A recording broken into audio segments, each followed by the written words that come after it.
Transforming your life with hypnotherapy just got easier with your host, Julie from CoachingHypnosis.net. Welcome back, dear listener, to Coaching Hypnosis and the Green Reawakening series. True elegance extends beyond fashion and decor. It is found in the quiet reverence we hold for the objects that surround us daily. Today, we explore how instilling our everyday belongings with dignity transforms not only our spaces, but also our mindset.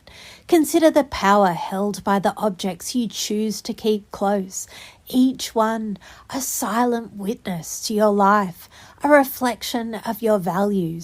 To treat these possessions with dignity is to honor the stories they tell and care with which they were made.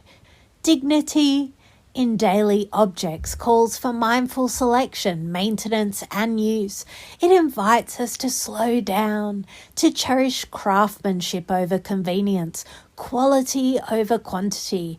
This is not a call for austerity, but for conscious elegance, a refined approach that elevates even the simplest tools and treasures.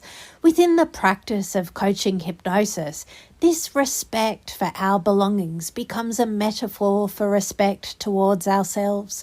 When we nurture the things we own, we nurture our own well-being and cultivate a life saturated with intention and grace.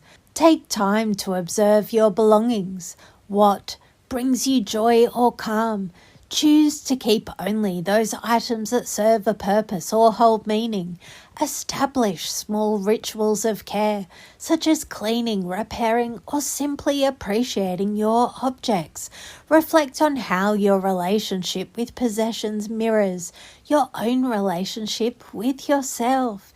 Dignity in your daily objects is a practice of mindful elegance, a gentle rebellion against disposability and haste.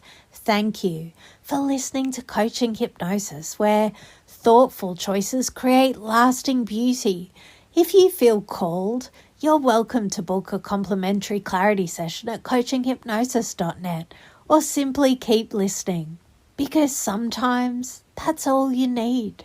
Until next time, may your surroundings reflect the dignity and care you deserve. Mindfully yours, Julie.